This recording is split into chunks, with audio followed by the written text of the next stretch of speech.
taa odaygeeda haddii uu u baahdo iyada oo fool ah in aysan isku diidin si ay xaqi rabbigeed u gudato. Waxa soo wariyay xadiiskan Ibn Hibbaan iyo Ibn Maajah. xadiiskan nimanka laga soo wariyay waxaa ka mid ahaa Qaasim ibn Awf ash-Shaybani. Imaam Abu Hatim ar-Razi wuxuu sheegay ninkaas mudarib inuu ahaa, sidaa darteed xadiiskan saxiix ma noqon karo. hadday kaga taalo oo boogtaas ay maxaan ku rataa maal samayso ama malax samayso ama wax ka dareerayaan oo ay ka cabto ka leefto halka maxaa la dhahaayay waxa ay ka socdaan haweeneyda ninka xaqiisa ma aysan gudanin. haddii ay bannaan tahay qof inuu qof kale u sujuudana gabadha ayaa ninkeeda u sujuudi lahayd. xadiiskan dadka laga soo wariyay waxaa ka mid ahaa Sulaymaan ibn Daawud. Sulaymaan ibn Daawud wuxuu ahaa ragga lagu yaqiinay axaadiista daciifka inay soo wariyaan, waana been abuurad cad oo nebiga lagaga been abuurtay. dhiigga iyo dheecaankaas nijaasada ah diinta ayay ka hor imanayaan, maxaa yeelay islaamka uu xaaraantimeeyey dhiigga iyo nijaasada. axaadiista sujuudda ku saabsan kulligood waa wada daciif. qur-aanka iyo sunnada waxaa ku cad in sujuudda cid aan ilaahay ahayn la mamnuucay. waxay ka hadlaysay gabadha xadiidku Nabi sallallahu alayhi wasallam lahaa haddaan qof amrayo qof inuu u sujuudo haweeneydan amri lahaa inay ninkeeda u sujuudo. waxay soo qaadatay turuqyadii ciladaha ku yimaaday iyo qisaskii ciladaha ku yimaaday dhammaantood, kuwa ay fahantay iyo kuwa aysan fahminba way isku keentay. waxayna ka tagtay hal riwaayo kalena waan la yaabay qaabkay u fasirtay. oo riwaayada ay ka tagtay intaanan u gudagelin munaafiqnimo yar ayay samaysay. waxay samaysay axaadiidta uu daciifiyey Albani way soo qaadatay isaga ayay ku daciifisay. kuwa isaga saxiixiyana way ka tagtay. waxaa ka mid ahaa xadiidka malaxda iyo waxa laga hadlayay oo Nabi sallallahu alayhi wasallam ka sugnaaday. Albani wuu saxiixiyey laakiin waa daba martay oo qof kale oo daciifiyey ay raadsatay. sidoo kale waxay tilmaamtay in Abu Hatim ar-Razi uu ku tilmaamay Qaasim mudarib inuu ahaa dariiqada xadiidkiisa uu ku yimid, saas daraadeeda uu xadiidku daciif u noqday. gabadhuna maysan fahansiin sheekha muxuu mudarib ka waday, mudarib maxaa la yiraahdaa. almuhim waxay ka tagtay dariiqadan aan hadda sheegi rabo. dariiqadan waxay ku jirtaa fi sunan Tirmidhi. وكان سلسلة. حدثنا محمود بن غيلان حدثنا النضر بن شميل قال أخبرنا محمد بن عمرو عن أبي سلمة عن أبي هريرة عن النبي صلى الله عليه وسلم قال لو كنت آمرا أحدا أن يسجد لأحد لأمرت المرأة أن تسجد لزوجها. طريقة ذني جودة وكتكتي سببت مقارنة مقفك رسالة وسودي بقى كإلاوي أو كقري لعلبة مسوي وجيدو كسبه وجا تكتي سفاء ودحضو حديث كان النبي وكما سجنان صلى الله عليه وسلم.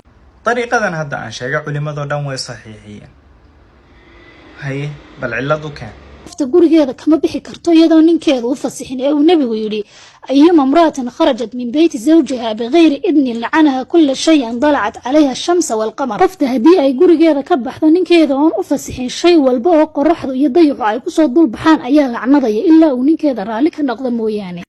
xadiidkan kale meesha ay ku buuxsanaysay ma garanayaan qofka ka maqashay iyadoo la isticmaalayana ma arag, laakiin xadiidka ay rabto inay ku durto waxa weeye Nabi sallallahu alayhi wasallam wuxuu yiri haddii haweeneydu ay ka haajirto furaashka ninkeeda ugaga haajirto hawlihii malaa'igta ayaa lacnado ilaa ay furaashkaas ku laabato.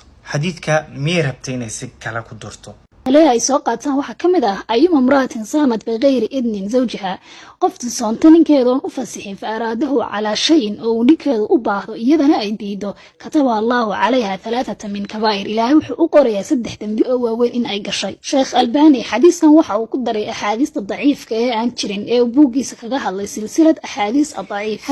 xadiiskan kale micid maqashay miyay ku jirtaa may lama isticmaalo, laakiin maxay rabtaa inay ku durto xadiidkii Nabi sallallahu alayhi wasallam oo laha Abi Hurayra uu ka warinayo laha la yahillu lil mar'ati an tasuma wa zawjuha shahidun illa bi idnihi. haweeneydu uma banaana inay soonto soon sunna ah ninkeedo joogo iyadoon ka fasax qaadan. xadiidkaas ay rabtay inay ku durto laakiin dariiqo kale oo soo martay weeyday. haweeneyda habeen seexata ninkeeda oo raali ka ah waxay gelaysaa jannada. waxa soo wariyay Ibn Maajah. Sheekh Albani uu daciifiyay waxaanu ku daciifiyay kitaabkiisa Daciif al-Jaami' as-Saghir. xadiiska nambarkiisa uu yahay 2227. kana xadiidka u dhigmo waxa weeye xadiidkii Nabi sallallahu alayhi wasallam ka sugnaayo ahaa gabadha soonto shanteeda salaad, soonto Ramadaan, xafido farajkeeda, ninkeedana adeecdo waxaa looga yeeraa 8 albaabood oo jannada. ma aragtaa xaq ninkiisu weyn yahay. ku saabsan raaligelinta ninka ayuma imra'atin maatat zawjuha canha raadin dakhalat aljanna qoftii geeriyoota ninkeedoo raali ka ah jannada ayay gelaysaa xadiiskan waxaa soo wariyey ibnu abi shayba sidoo kale waxaa soo wariyey imaam tirmidi iyo imaam ibnu maajah sheekh albani wuxuu yidhi xadiiskan waa daciif sidoo kale waxaa daciifiyey abu faraj ibnuljawsi waxaanu ku daciifiyey kitaabkiisa waahiyaad كتاب واهيات اللي يراهذا مية شرو ما قرني كله وها معقولة قبل وين يكود العلل المتناهية كتاب كان يكود دوام في ليا وهذا كتاب كصحي كان أحاديث تسديك وصار ورسة I don't know بحديث كان لفتر كيسة أي ما بدن أو صحيح سايشرو لكن ويكاسو وضع تكتي وميسن عدالة فني المهم سكوكين ولا ليالو هدي قفك وحديث دنتي سكد حركي وايو أما قلبي غيس ديدو مع علد وكود ضعيفي أيو رادين حتى هدو دونم حسود دريشان يا ميديسن اسكو عقيدة هينو شيعة أو رافضة إلهي الله قبقو حديث يداسي أردن وشيغ النبي كسبنا صلى الله عليه وسلم مين لو صوماري كرايو لقو علادين كرانا مجرتو قال يريرتي لو يرفي عن مله لما أنتو waxyaalo yaryar oo laga daba tagi karay keenayaan